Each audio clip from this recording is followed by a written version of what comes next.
Just hours into my sister-in-law's wedding day, I had suffered an attack of acute appendicitis in the middle of the night that resulted in emergency surgery. I was lying in a hospital bed, freshly stitched up and barely conscious. When my mother-in-law burst into my room, she started screaming at me, and then she actually began to hit and press down with all her weight on the fresh, open wound on my abdomen. At that exact moment, hearing my screams of pure agony, my husband sprinted out of the adjoining bathroom, grabbed his own mother by the hair, and hurled her onto the hospital's linoleum floor. It was the desperate counterattack of a man willing to sever his own blood ties to protect his wife. And from that day forward, the miserable, absolute downfall of my mother-in-law began. Let me take you back to the beginning of this story of poetic justice. Hi, my name is Emily. I'm 38 years old, a working mom living in Seattle with my 5-year-old daughter, Lily. I can tell this story now with a smile and a sense of peace, but a few years ago, I never imagined my life would turn into a melodrama crazier than a daytime soap opera. It all started like this. Once I crossed the threshold into my 30s, I genuinely didn't have much desire to get married. I was too busy trying to climb the corporate ladder at my firm, and before I knew it, all my friends were already mothers, leaving me feeling like the only one who had fallen behind. That's when an old college roommate insisted on setting me up with a guy who worked as a CPA at her husband's firm. At first, I flat out refused. But she showed me a picture and said, "Emily, this guy is an absolute catch. If you let him slip away, you're going to regret it." The man in the photo was wearing an impeccable button-down shirt and had incredibly kind eyes. Almost as if hypnotized, I agreed to the blind date. On the agreed-upon day, I walked into an upscale coffee shop in Bellevue. A man rose elegantly from a window table and greeted me with a polite nod. He was much taller and even more handsome in person. His initial impression hit me so hard that I found myself gripping the strap of my purse tightly without realizing it. As we sat down and started chatting, I noticed his voice was soft, but his words carried an unusual depth. He told me naturally that his name was Alex, that he was a corporate auditor, that he loved to read, and that he lived entirely independent of his parents. As I listened to him, I crossed my legs, narrowed my eyes slightly, and discreetly analyzed him. To be completely honest, I was suspicious at first. It made zero sense for a man this perfect to still be single at our age. His looks, his career, the way he spoke. Even the gentle way he set his coffee mug back on the saucer. He seemed to have no flaws. And that actually gave me the chills. I was convinced he was hiding some fatal defect, maybe a terrible temper or some massive family drama. So, I cut to the chase and asked him, "A great guy like you? How are you still single?" He smiled faintly, shrugged, and replied, "I guess I just haven't had the best luck with fate." I didn't miss the fleeting shadow of sadness that crossed his eyes when he said it. At the time, I let it go. But looking back, that was my very first clue of what the future held. From that day on, our relationship flowed incredibly naturally. He was never late for a date.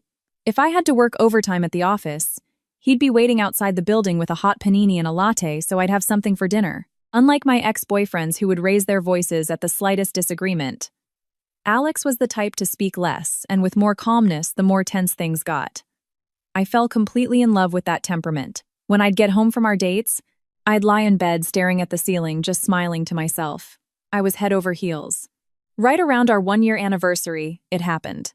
I had been feeling bloated and dealing with morning sickness for days. I went to CVS thinking it was a stomach bug, but the pharmacist looked me up and down and suggested, with a knowing look, that I buy a pregnancy test. I went back to my apartment, went to the bathroom, and saw the 2 pink lines. I sat on the edge of the tub, staring at the plastic stick in utter shock. A mix of sheer terror and explosive joy washed over me, my heart pounding 1,000 miles a minute. That same night, I carefully broke the news to Alex. He jumped up from his chair and hugged me with all his might. With tears in his eyes, he placed a trembling hand on my stomach and, his voice cracking, told me it was the greatest gift of his life. Seeing him like that completely erased any lingering anxiety I had. Right then and there, he proposed we move the wedding up by 6 months. He took care of everything from booking the venue to handling the mortgage paperwork for our new condo, treating me like I was made of fragile glass. However, just 2 months before the wedding, something happened. It was a stormy night. One of those torrential Seattle downpours where it feels like the whole sky is caving in. I was resting on the couch after a late shift when the buzzer rang aggressively. On the intercom camera, I saw Alex, completely soaked, no umbrella, leaning heavily against the brick wall. Alex, who usually got flushed after half a craft beer, reeked of bourbon and was swaying on his feet. Terrified, I buzzed him in, got him inside, and started drying his hair with a towel. He collapsed onto the living room floor, grabbed my hands, pressed his forehead against them, and began to sob uncontrollably. It was the first time I'd ever seen a grown, successful man cry like a lost child. Not knowing what else to do, I just rubbed his back. After a long while, he lifted his head and with a raspy voice, said, "Emily, I've been hiding something from you. What is it?" "Tell me slowly," I replied. 2 years ago, a month before I was supposed to get married, my wedding was called off. Hearing that, I felt my stomach drop, but strangely, instead of shock, I felt a cold wave of relief. It was like a puzzle piece snapping into place. Ah, so this was the catch. I hid my reaction, brushed his wet bangs from his forehead, and asked him to explain. The story he confessed, wiping his tears with his soaked sleeves, was much heavier than I could have imagined. The reason for the breakup had been none other than his mother. Ever since the initial Meet the Parents dinner, his mother had relentlessly criticized his fiancé's college degree, demanded to see her bank statements, and even insisted on being given a spare key and the alarm codes to the newlyweds' future home. The girl's family couldn't take it anymore, and they pulled the plug on the whole thing. Alex hadn't been able to stop his mother or defend his partner. He just stood there as a passive spectator and let his fiancée walk out of his life. Hearing that made my blood run cold. He gripped my hands tightly, looked me dead in the eye, and said, "I won't do the same thing this time. No matter what happens, I am on your side. Whatever my mother says, I will be your shield, I promise you." Seeing the sheer desperation in his eyes, I decided to trust him, but at the same time, I felt an overwhelming urge to see exactly what kind of family I was dealing with. I wasn't going to run away, not for the baby growing inside me, and not for the man I was going to share my life with. That night, I tucked him in with a heavy blanket, went to the kitchen, brewed some chamomile tea, and gathered my courage. A few days later, I informed him, "I'm going to meet your parents. Alone." He looked at me in a panic and asked why. I touched his shoulder and smiled. "If I go with you, they'll all be wearing masks. I have to go alone to see your mother's true face." He hesitated terribly, but eventually nodded. He begged me 1,000 times to call him if anything went south. Seeing his face so fraught with anxiety only made me more resolute. I was ready to untangle the knot in this man's life. After setting a date to visit my future in-laws, I spent several nights tossing and turning. I scoured Reddit threads about toxic mothers-in-law, analyzed different personality disorders, and rehearsed my responses, so I wouldn't come off as rude, but also wouldn't look weak. I'd rub my belly and whisper to my baby, "Mommy's going to protect you. Don't worry." When the day finally arrived, my hands were freezing, but there was a burning fire in my chest. The night before, I had tried on about a dozen outfits. If I dressed too sharp, I'd look arrogant. If I dressed too casual, I'd look cheap. Since my baby bump was just starting to show, I didn't know whether to hide it or accentuate it. I finally settled on a tasteful, knee-length beige dress, a tailored cardigan, and a simple gold chain. While applying my makeup in the mirror, my hands were shaking so much I messed up my lipstick twice. That morning, Alex handed me a box of gourmet artisanal chocolates to bring as a gift, and looked at me with deep concern. He offered to take the morning off work to come with me, but I just straightened his tie and gave him a brave smile. "Relax, I've got a backbone. You know, nobody pushes me around at the firm." He kissed my forehead and begged me again to call at the slightest issue. I left his nervous gaze behind and ordered an Uber to his parents' neighborhood in Queen Anne. Standing in front of their classic Victorian-style home, my finger hovered, paralyzed over the doorbell for several seconds. I felt like a law student about to take the bar exam. I took a deep breath and rang it. The door opened, and my father-in-law, Arthur, welcomed me with a warm smile. He patted my shoulder twice, invited me in, and joked that his son had excellent taste. In that moment, the tension deflated just a bit. At least I'd have someone on my side in this house. But then I saw my mother-in-law, Catherine, sitting rigidly on the living room sofa, and the hair on the back of my neck stood up. Contrasting with Arthur's friendly face, hers was made of solid ice. She looked me up and down with the cold, calculating stare of an appraiser valuing cheap merchandise. I stepped forward to offer a polite hug, but she didn't even return the greeting. She merely gestured with her eyes to the armchair across from her. As soon as I sat down, she pulled out 8 old, leather-bound accounting ledgers and slammed them onto the coffee table with a loud thud. They had years written in Sharpie on the worn covers. I blinked at her, completely confused. She opened one of them and started tracing her manicured finger down the lines. Do you know what this is? This is every single cent I have spent on my son's private schools, his tutors, and his college tuition. Nothing is missing. These are my years of sacrifice to turn my son into a successful CPA. I felt the fingertips holding my teacup turn to ice, but I kept my smile plastered on. What she said next was even worse. She declared that these ledgers were her shares in her son, and that I, as her future daughter-in-law, needed to understand the weight of that investment. I had a sudden, wild urge to burst out laughing, but I didn't let a single emotion cross my face. Instinctively, I knew that if I showed weakness, I'd lose the war. Then came the final blow. She mentioned she had looked up my firm and asked me point-blank what my annual salary was, making a snide comment about the economy being tough. When I cautiously gave her a ballpark figure, she scoffed and blurted out that I didn't even make half of what her son did. And then, she handed down her sentence. When you two get married, I have no intention of losing what is mine. My son will manage the finances under my supervision, and you will wire me $800 a month to compensate for my loss. It is the absolute minimum you owe me for taking my boy away. Hearing that, the teacup trembled slightly in my hands. I watched the amber liquid ripple. I took a small sip to clear my throat and, with a soft but unwavering smile, replied, Catherine, I believe financial matters are something Alex and I need to decide together, as a married couple. It's too delicate a subject for me to agree to on my own right now. We'll discuss it at home and let you know. I didn't miss the slight twitch in her eye when she heard my answer, but I wasn't going to cave. Arthur quickly intervened to change the subject and ask about the baby, saving the afternoon from a total meltdown. When I left the house and walked down the steps to wait for my ride, I realized my back was drenched in a cold sweat. But oddly enough, instead of fear, I felt my fighting spirit awaken. I made a silent vow to bring order to this family. When I got home, I told Alex everything that had happened, not sparing a single detail. As he listened, his face turned crimson with rage, and he ended up punching the armrest of the couch. He hugged me and apologized 1,000 times. I rubbed his back, let out a dry laugh, and told him that instead of apologizing, we needed to strategize. That night, we sat at the dining room table and mapped out our battle plan. A few days later, we invited Arthur out for coffee, just the 3 of us. We explained the ledgers and the demand for the $800 and asked for his advice on how to handle it.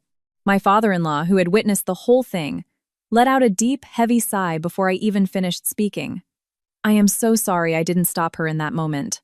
You two do whatever you feel is fair for your own household. I'll handle the rest, he told us, giving us his blessing. We sent a very polite text message to Catherine. We told her we would send her $300 a month as a gesture of appreciation, but we simply couldn't give her more. Not even 10 minutes passed before Alex's phone started ringing off the hook. He answered it. Catherine's hysterical screaming flooded our living room through the speaker. Alex looked at me, and I backed away toward the couch, giving him an encouraging nod. It was his turn. At first, his voice trembled, but the longer he spoke, the firmer he became. He made it crystal clear that we set the rules in our house, and no matter how loud she yelled, the decision was final. Seeing his profile, so strong and resolute, actually brought tears to my eyes. The man who had stood by silently while his first wedding was destroyed was now acting as my absolute shield. From that day on, Catherine's attacks shifted tactics. She couldn't complain about money anymore, so she went after my looks. If I gained a little pregnancy weight, she'd call just to tell me I was going to be fat forever. She asked for the baby's clothing sizes, but all she ever mailed us were cheap knockoffs from flea markets. When I politely thanked her, she'd attack me, calling me an ungrateful snob who didn't know how to appreciate nice things. Waking up to 5 missed calls from her became my daily routine. Honestly, dealing with that while heavily pregnant was exhausting, but I didn't have the time or energy to waste my emotions on her. To keep her poison from infecting me, I bulletproofed my mind. Whenever I did answer the phone, I'd use a sickeningly cheerful voice. "Oh, yes, Catherine." Wow, really? That's great. I'll totally keep that in mind. I just let her words go in one ear and out the other. At first, Alex watched me with concern, but soon that concern morphed into profound admiration. Until one day, Arthur came to visit while Alex was at work. He brought a small, crisp white envelope. He sat on our couch, took a sip of water, and placed the envelope in my hands. Inside was a bank statement showing a wire transfer. "Let me make this right," he said softly. I looked at him, startled, and he patted my hand. "Let me compensate you on behalf of my wife. I am so deeply sorry, sweetheart. This is strictly for you two, to start your family off right. You don't need to explain it to anyone." He had transferred $80,000 into our joint account. Hearing that, my hands shook so violently I couldn't form a sentence. Arthur stood up in silence and put his coat on. Seeing his hunched, sorrowful back broke my heart. I grabbed his arm in the hallway and burst into tears. His eyes welled up too. He patted my shoulder twice and left quietly. I locked the money away in a drawer and sat on the couch, feeling a complex mix of intense gratitude and a very dark premonition. The balance in this family was so fragile, I had no idea how long the peace would last. And that premonition became reality not long after, coming from a totally unexpected direction. While we maintained this tense truce, I gave birth to my beautiful daughter, Lily. Between counting her tiny toes and spending sleepless nights nursing her with massive bags under my eyes, I tried to completely ignore my in-laws. Thankfully, Catherine seemed to calm down a bit with the birth of her granddaughter. Of course, it wasn't real peace. It was just the eye of the hurricane before the next storm. Though I didn't know it at the time, the trigger was my father-in-law. After retiring and spending all day cooped up in the house, he was diagnosed with high cholesterol and pre-diabetes that spring. His doctor prescribed at least an hour of walking a day, so he decided to join a local seniors hiking club that did weekend trails up in the Cascades. Alex and I were thrilled. Finally, after a lifetime of enduring his wife's constant nagging, Arthur was going to get out and breathe some fresh mountain air. A few months later, when we went over to visit, my jaw practically dropped. He had lost his beer belly, had a healthy tan, and walked with an incredible new agility, looking a decade younger. Alex was so moved to see his dad smiling like that after so many years. But there was someone watching this transformation with deep, burning suspicion. Catherine would stand with her arms crossed, glaring as her husband laced up his hiking boots, dropping venomous comments. "Why is this man suddenly looking so young? What's up on that mountain that he needs to dress up for?" I just laughed it off, assuming she was feeling a little insecure and jealous. But the one who threw gasoline on the fire was my sister-in-law, Brittany. This girl, who was in her early 30s, still single, and happily living off her parents' credit cards, sent a YouTube link to the family group chat. The title of the video belonged in a museum of stupidity: Scandals and Cheating in Hiking Clubs. Brittany followed the link with a bunch of crying, laughing emojis, texting, "Mom, Dad, better watch out for this stuff. Ha ha ha." As soon as I saw the link, a chill ran down my spine. And just as I feared, starting that very night, my mother-in-law turned into a completely different person. Every time Arthur pulled his fleece jackets or REI gear out of the closet, she'd block the bedroom door. "Why are you wearing that new shirt? Who are you trying to impress? How many women go on these little field trips?" She'd interrogate him relentlessly until Arthur, utterly exhausted, just stopped answering her. That silence only fed her paranoia. She concluded that if he wasn't answering, he was hiding something, and the situation at their house became unbearable. The worst part happened a few weekends later. Arthur posted a photo in the family WhatsApp group of himself at a scenic overlook, having asked a passing hiker to snap the picture. The comment Catherine left under the photo is something I will never, ever forget. "Who is the whore who took this picture for you? Give me her name right now." I nearly fell off my chair when I read it. It was like something out of a dark comedy. Alex stared at his phone screen, rubbed his temples, and let out a miserable sigh. From that day forward, Catherine practically lived on her cell phone.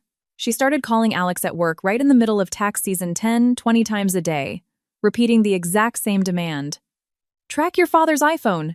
You work with computers and audits? You can track him. You can't even do this one simple thing for your own mother?"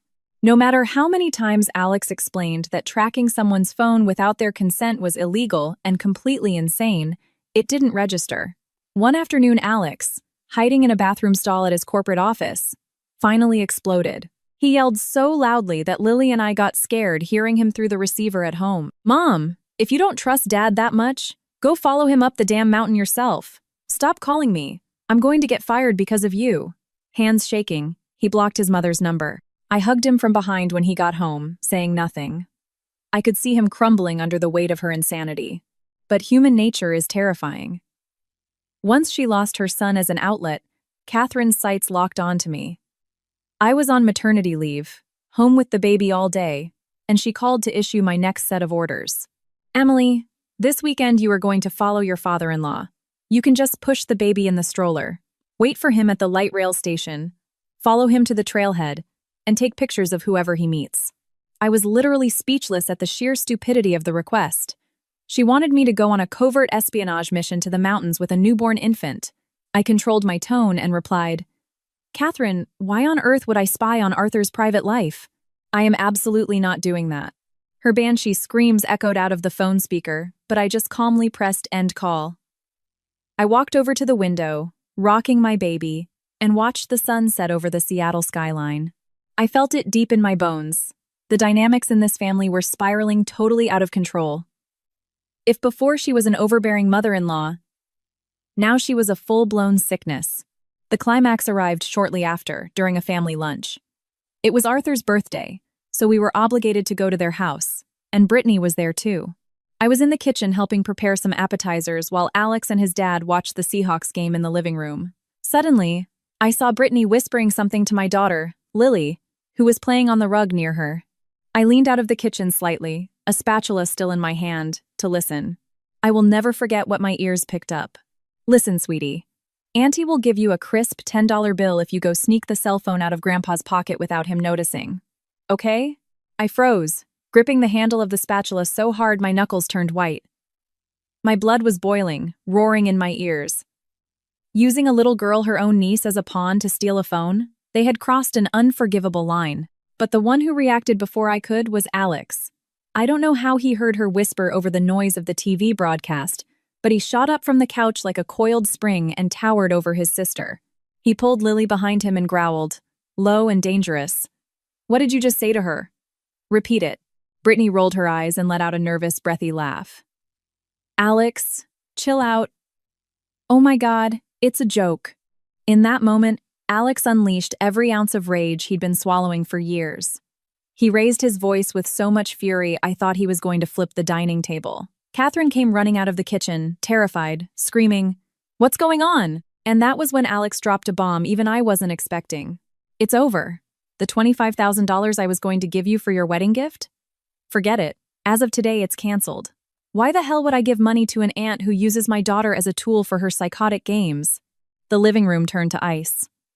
Brittany, turning purple with rage, started stomping her feet, screaming that he was crazy. Catherine grabbed Alex by his shirt sleeve, shaking him and shrieking over the chaos. I just leaned against the kitchen doorframe, holding my daughter tight against my chest. I could feel Lily's little heart racing against me, and right then, I made a decision. We couldn't keep pretending this was a normal family anymore. An icy premonition ran down my spine. A massive tidal wave was coming to wipe everything out. In the car ride home, Alex didn't say a single word. I just stared out the window, holding my sleeping daughter's hand. At a red light, Alex rested his forehead against the steering wheel and let out a choked sob. I pretended not to hear him. I knew the storm that was ravaging my husband's heart. We spent several days in a heavy, oppressive silence at home. Alex barely spoke when he got back from work, and I didn't push him. I just served him hot dinners and sat with him. At night, when the baby was asleep, he'd go out to the balcony to stare at the city lights, and I'd quietly brew him some coffee. I didn't dare ask how he felt dealing with such a tangled mess of emotions. On a Tuesday morning, while I was packing Lily's daycare backpack, my mother-in-law called. I looked at the caller ID, sighed deeply, and answered. She sounded like she was dying, sobbing uncontrollably. "Emily, please, help me." I was going to the bathroom. I twisted my ankle, and I can't move. Arthur went up to the mountains again, and I'm all alone in the house, on the floor, my heart twisted. As awful as she was to me, she was an elderly woman, and she was hurt. I couldn't just ignore it. I dropped Lily off at daycare in a rush, grabbed my car keys, and drove straight to her house in Queen Anne. While driving, I was mentally mapping out the fastest route to the nearest ER and trying to remember if I had ice packs in the freezer. I was such a fool.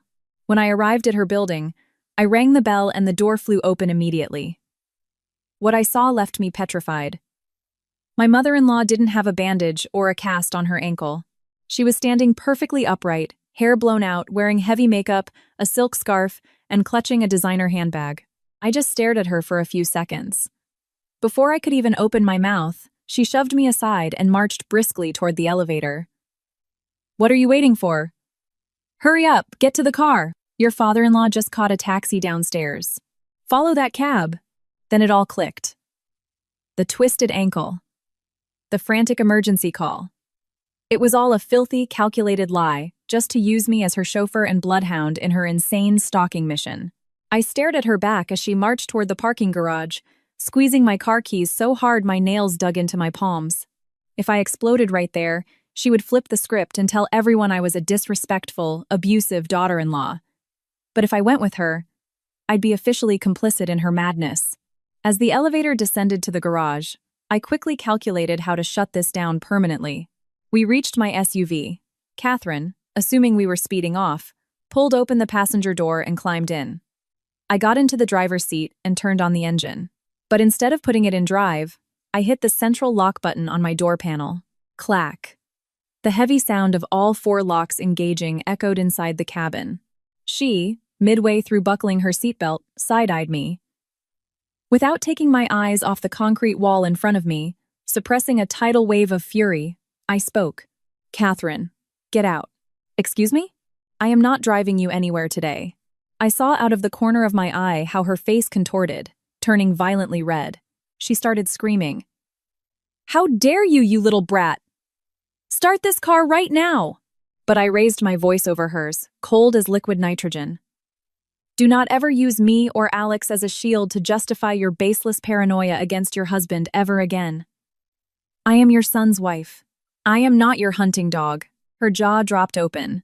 Unable to form a coherent sentence, I unlocked the doors and pointed a stiff finger toward the exit. She tried to sputter out another insult, but, huffing like a cornered animal, she opened the door and stepped out. The second her foot hit the pavement, I locked the doors again, threw it in reverse, and peeled out of the spot. I watched in the rearview mirror as her figure grew smaller and smaller, standing completely alone in the dark, damp garage. Oddly enough, I didn't shed a single tear. I was shaking, yes, but a huge part of me felt incredibly, profoundly liberated. When I got home, I curled up on the couch, replaying her stunned face in my head. I decided not to tell Alex anything just yet. It was too heavy a burden for him on a random Tuesday. But that same night, around 9 p.m., Alex's phone rang aggressively. It was Arthur. As soon as Alex answered, I knew something was horribly wrong. My father-in-law's voice, usually so calm and grounded, came through the speaker completely broken, trembling with humiliation. "Son, I am dying of shame today. I can't even lift my head. Your mother." She called all the wives of the men in my hiking club. The story was a nightmare. Arthur and his trail buddies were having some craft beers and wings at a local pub in a small mountain town after their descent. Out of nowhere, one of the guys' cell phones rang. It was his wife, absolutely frantic, saying some crazy older woman had just called her screaming, "I know what's going on. Tell your husband to leave mine alone, you whore." Right after that, another guy's phone rang, and then another. Catherine had somehow gotten her hands on the hiking club's emergency contact roster and had systematically called every single member's wife to aggressively accuse them of having affairs with her husband. Arthur didn't know where to hide. He was an honest, hardworking man in his 60s who just wanted to walk in the woods, now being pointed at and pitied by everyone he knew. The humiliation was so absolute that he had to leave the pub, eventually sitting alone on a park bench in the dark, crying. When he finally gathered the courage, he called his son. His last words still echo in my head. "Son, today I have decided to divorce your mother. Please forgive me for bringing you this kind of grief at my age." Alex dropped his phone on the rug and collapsed into the couch cushions. I sat next to him and wrapped my arms around his shoulders. All he had managed to say was, "Don't worry, Dad. We'll take care of everything." And then he buried his face in my lap, weeping quietly. I stroked his hair, saying nothing. In a moment like that, words of comfort are useless. But even with the family completely ablaze, Catherine and Brittany did not regain their sanity. As soon as Arthur handed her the divorce papers, the two of them showed up at our house. Catherine started screaming at the top of her lungs on our front porch, claiming Arthur wanted a divorce because he had gotten another woman pregnant and was moving in with her. Brittany stood on our lawn with her arms crossed, looking at me with pure disgust, declaring that Alex was only taking his dad's side because I had brainwashed him. I made sure Lily was asleep in her room and stood in the doorway, watching their circus act. I will never forget the image of Alex stepping directly in front of me, spreading his arms wide to physically block them from getting near me. A few days later, we packed up Arthur's essentials, some clothes, his hiking gear, a few photo albums, and rented him a small, cozy, one-bedroom apartment. As he looked out the window of his new place, he offered a smile that was half relief, half devastation. I had to hide in his tiny galley kitchen to wipe away my own tears. After the separation, and after we had practically cut all ties, Catherine doubled down. One day, she changed her WhatsApp profile picture to a selfie of her and Brittany, surrounded by Saks Fifth Avenue shopping bags, grinning wildly. Her status read, "The real family are the ones who stay." I showed the photo to Alex and let out a bitter laugh. He glanced at the screen, let out an ironic chuckle, and said, "They'll tire themselves out." I nodded, but deep in my heart, that dark shadow of anxiety crept back in. I knew instinctively that her brand of crazy wasn't just going to go to sleep that easily. And I wasn't wrong. The absolute catastrophe would catch up to me shortly after, at the worst possible moment. Seasons passed. A bitter winter arrived in Seattle. During those months, Alex and I were finally able to breathe. He focused on a massive audit at work, and I started transitioning back into the office full-time. On weekends, we'd take Lily to Arthur's apartment. We'd stock his fridge with Tupperware meals and take walks through Discovery Park. Seeing my father-in-law crunching through the frost-covered leaves, holding his granddaughter's hand, made us immensely happy. I felt like we had finally found our sanctuary. But fate is cruel. The peace was shattered the day Brittany's wedding invitation arrived in the mail. She had decided to rush into a marriage with some guy from out of state, probably hoping to guilt her brother into coughing up that promised $25,000 gift. When I pulled the thick envelope out of the mailbox, a chill ran through me before I even opened it. Alex looked at it, sighed heavily, and forced a smile. "She's still my sister. We'll have to go and show our faces for an hour." That forced smile broke my heart so much, I stuck the invitation to the fridge, but I actively avoided looking at it. Just knowing I'd have to see Catherine's face at the reception suffocated me. Just imagining the scene she would cause when we walked in made my stomach tie into knots. I went days without sleeping. I'd wake up at 3 a.m., drink a glass of water, and just stare at the ceiling. Alex would try to calm me down. "I will be glued to your side. I won't let her anywhere near you. I promise." We go in, fulfill our obligation, and leave. I nodded, but the heavy stone on my chest didn't lift. That infamous female intuition was screaming at me that something was going to go horribly wrong. The night before the wedding, after putting Lily to bed and steaming the dress I was going to wear, I was on the couch drinking chamomile tea with Alex. It was past 11 p.m. when I started feeling a dull ache in my lower abdomen. I figured dinner had just sat wrong, so I took some Pepto-Bismol before getting into bed. But within half an hour, the lower right side of my stomach felt like it was on fire, like someone was stabbing me from the inside and violently twisting the knife. I kicked the sheets onto the floor and curled into a tight fetal position, biting my lip to hold back the groans. Alex woke up, panicked, and rubbed my back. I was already drenched in a cold sweat. "What's wrong, baby? Where does it hurt?" he asked, terrified. "My stomach. Right side. I can't breathe." I managed to gasp out. The waves of pain were hitting me so hard that within minutes, my face was as white as paper. Alex immediately dialed 911. We asked our next-door neighbor to come sit with a sleeping Lily, and the paramedics loaded me into the ambulance. During the ride, I gripped Alex's hand, grinding my teeth. The wail of the siren felt like it was miles away. When we got to the ER at Seattle General, they rushed me through a CT scan. The surgeon looked at the imaging, traded a grim look with Alex, and laid it out. It's acute appendicitis, and it's severely inflamed. We have to do an emergency open appendectomy right now. If we had waited an hour longer, we'd be looking at a ruptured appendix and full-blown peritonitis. I watched Alex sign the anesthesia consent forms with a violently shaking hand. I tried to cheer him up, whispering weakly, "Hey, you know what they say, a bad penny always turns up," trying to joke. But he just stroked my forehead, his eyes bloodshot and teary. The surgery was scheduled for the crack of dawn. Coincidentally, Brittany's wedding ceremony was set for 11 a.m. that exact same day. It must have been around 5 a.m. when, being wheeled on the gurney toward the OR, I grabbed Alex's hand and pleaded with him. "Honey, go to the wedding. If neither of us shows up, your mother is going to cause a massive scene and tell everyone we faked this to ruin Brittany's day. Go, make an appearance, and shut down the gossip." He flat out refused, saying his wife was about to get her stomach cut open and he wasn't leaving the hospital under any circumstances. But I was inflexible.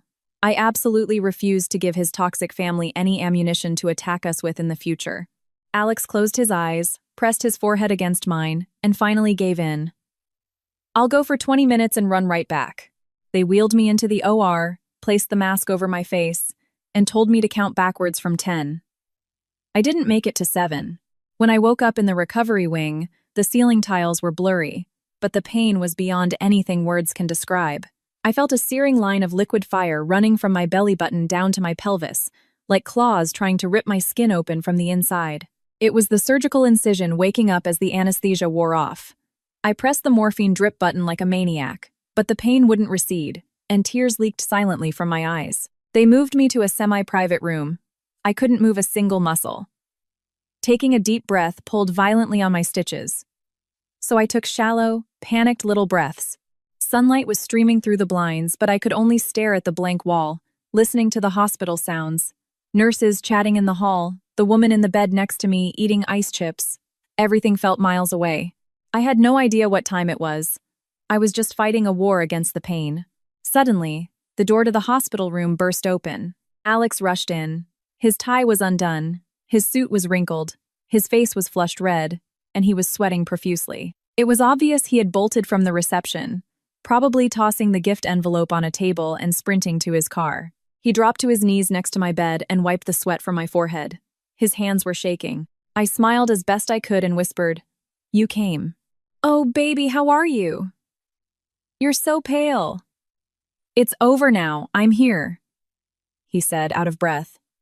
His dress shirt was soaked through at the underarms. He didn't mention a word about the wedding. He just said he needed to splash some cold water on his face and stepped into the small adjoining bathroom. I heard the faucet turn on and closed my eyes, trying to let the sound of running water relax me. Not even 5 minutes had passed when the heavy wooden door of the hospital room was slammed open with such brutal force it nearly ripped off its hinges. My eyes flew open in terror. When I turned my head, my heart completely stopped. Standing in the doorway was Catherine. She was wearing an absurdly expensive, flashy mother-of-the-bride gown, topped with a massive, ridiculous fascinator hat. Her makeup was flawless, and she was glaring at me with eyes completely injected with blood. She had come straight from the reception. She marched toward my bed, her high heels clicking loudly against the linoleum. She gripped the metal bed rail and loomed over me with an expression that barely looked human.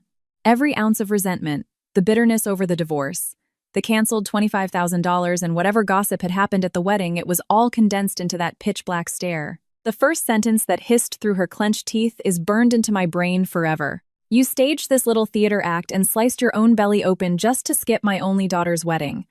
Where did you get so much evil in you, you bitch?" I couldn't believe what I was hearing. I had just been gutted like a fish on an operating table, and she was calling me an actress. My freshly sutured wound throbbed viciously beneath the thin hospital sheet. Tears spilled down my cheeks, and I could only stare up at her, totally paralyzed. I tried to scream, but any movement cut off my air supply. I fumbled for the nurse call button, but it was dangling off the opposite side of the bed. In that split second, through my blurred vision, I saw my mother-in-law raise her hand. I squeezed my eyes shut by reflex, expecting a slap. But she didn't slap me. She grabbed a fistful of my hair with all her strength. My head jerked, the IV tubing pulled taut, and I felt the needle tear into the vein on the back of my hand. I let out a choked, agonizing gasp. But the real gates of hell opened right after. With her free hand, she violently ripped my blanket down. And then, with an open palm, she dropped her entire body weight directly onto my freshly stitched abdominal incision. That a human being could do something like that to another person was inconceivable to me. I felt like everything inside my stomach was going to explode. Every muscle in my body seized from the impact of a pain so blinding, so astronomical, that I don't have the English vocabulary to describe it. Without realizing it, a guttural, animalistic scream ripped out of my throat. It was a shriek, so primitive and horrifying that the woman in the bed next to me jumped out of her mattress in pure terror. That desperate scream pierced through the walls and echoed into the bathroom. The sound of the sink water cut off instantly. The bathroom door flew open, smashing into the wall. Alex sprinted out, his hands still dripping wet, his shirt half unbuttoned. When his eyes registered the scene, his mother, dressed in extravagant wedding attire, pulling me by the hair and crushing her hand into my open surgical wound, his eyes glazed over with pure, feral madness. The sound that erupted from my husband's chest wasn't human. It was the roar of a wild animal defending its wounded mate, a bellow that rattled the medical monitors. In 2 massive strides, he crossed the room, grabbed his mother by the wrist, and violently ripped her hand off my stomach. Simultaneously, with his other hand, he grabbed his own mother by the hair in the exact same manner she had been holding mine and yanked her head backward with terrifying, ruthless force. "What? What are you doing, you crazy bastard?" My mother-in-law shrieked. Alex shoved her backward, baring his teeth, and spit a sentence into her face that I will never forget. "Feel the exact same damn pain my wife is feeling." Maintaining his brutal grip on her hair, he dragged her away from my bed and threw her with zero hesitation onto the hard hospital floor. Her ridiculous fascinator hat flew through the air, and she hit the linoleum with a heavy thud. I could barely comprehend that this was real life. My mother-in-law, sprawled on the floor, brushed her messy hair out of her face, pushed herself up on her hands, and screamed at him. "You piece of trash! Doing this to your own mother? God will punish you!" Alex towered over her. In his eyes, there was not a single trace of filial love left. Every ounce of mercy had evaporated. All that remained was the primal instinct to protect his wife. With an icy, dead-eyed calmness, Alex handed down his final sentence. "As of today, you are not my mother. Do not ever dare to show your face in my life again." Catherine's breath caught in her throat. As she opened her mouth like a fish out of water to respond, heavy footsteps hammered down the hallway. The floor nurse, alerted by the screaming, froze in the doorway. Trembling, she stuttered, I'm calling hospital security." But Alex snapped his head toward her and barked, "Don't call security. Call 911. Call the Seattle police. This is an attempted homicide." As the nurse fumbled for her phone, I watched Alex pull out his own cell phone to call the cops himself. His tone of voice was astonishingly steady. He gave the dispatcher the hospital name and room number with perfect diction, coldly reporting that his mother had just physically assaulted his wife's fresh surgical wound. Meanwhile, tears were streaming down my face from the unbearable physical agony. But ironically, in the midst of that sheer torture, I felt a profound spiritual catharsis.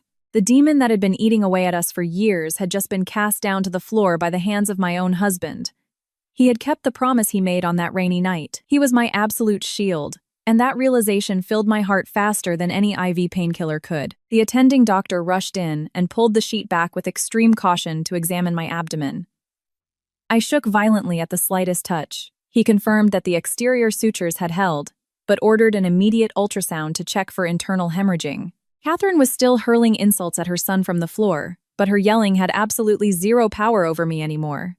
Alex came back to my side and grabbed my hand. He was freezing cold, but completely solid. He rested his forehead against mine and whispered, "Forgive me, I got here too late. I swear to you, she will never get near you again." The wail of police sirens echoed near the ambulance bay, and shortly after, the crackle of police radios sounded in the hallway. Catherine was still screaming that we were ungrateful monsters, but the patients and families peeking out of their rooms just stared at her with absolute, unadulterated disgust. No one lifted a finger to help her off the floor. The woman in the bed next to me looked at me with deep pity and muttered, "My God, what an absolute savage." I just thanked her with a weak glance. The ultrasound confirmed there was no severe internal tearing, though the pain remained astronomical. 2 SPD officers walked into the room. Alex, without hesitating for a fraction of a second, laid out the facts. That his wife had just gotten out of surgery, that his mother burst in during the 5 minutes he was in the restroom, that she pulled my hair and crushed my incision, and that he physically intervened to stop her. He explicitly stated he was pressing charges for assault and battery. We had to expose my wound for one of the officers to take evidentiary photos. I closed my eyes, enduring those humiliating seconds. The officer explained the procedure to file the formal report and request the security footage from the hallway cameras. Alex didn't flinch. Meanwhile, the other cop hauled Catherine up by her arm. She tried to yank herself free, putting on a sweet voice, claiming it was just a silly family misunderstanding. But the officer firmly read her Miranda rights.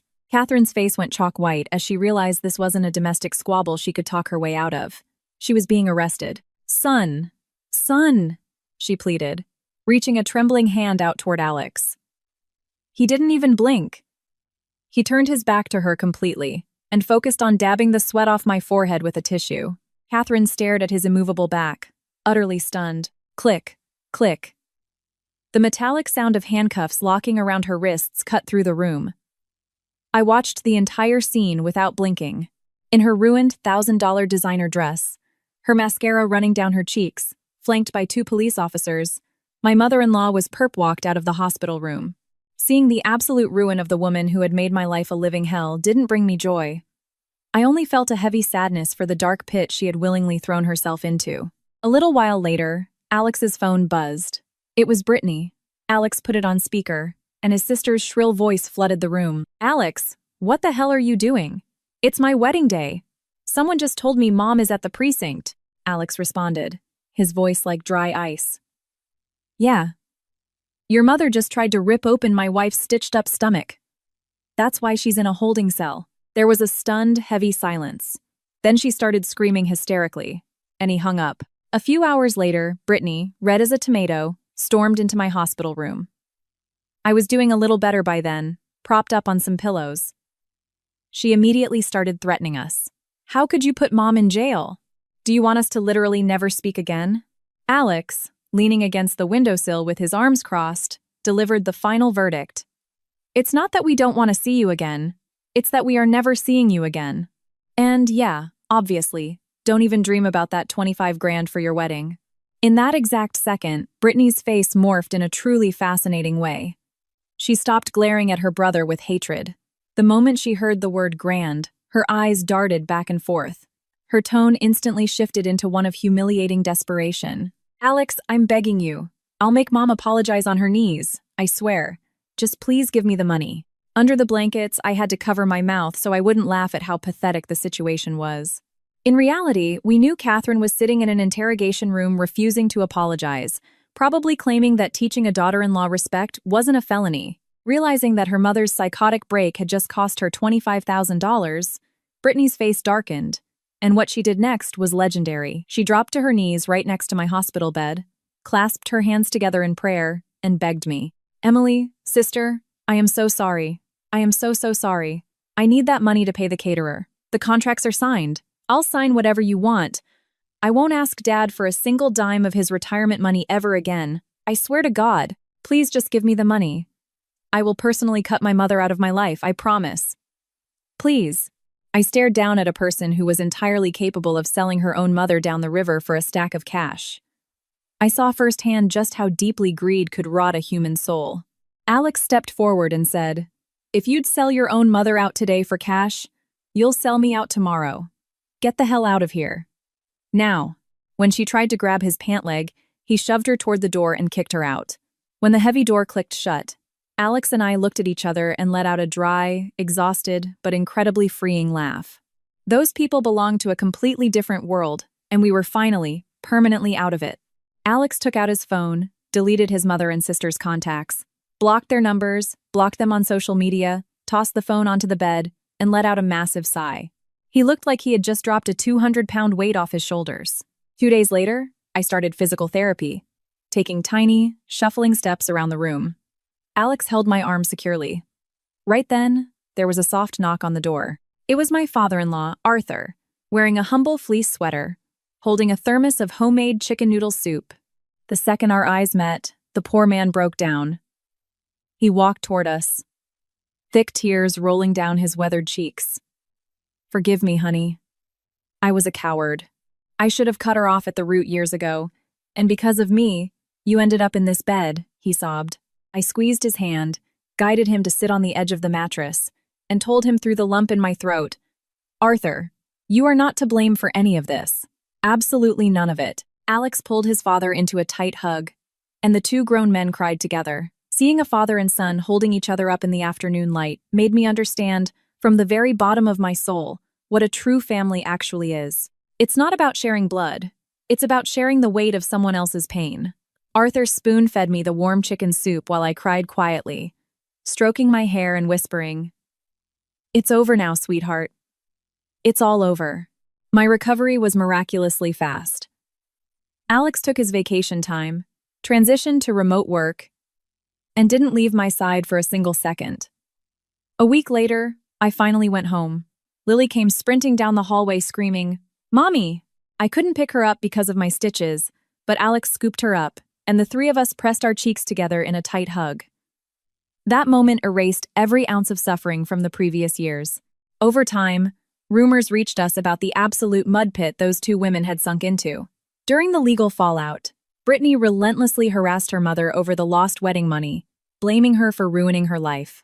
Although Catherine received a fair settlement from the divorce, her toxic pride led her to blow her half of the savings on extravagant lawyers trying to destroy Arthur and funding a lavish lifestyle she could no longer afford.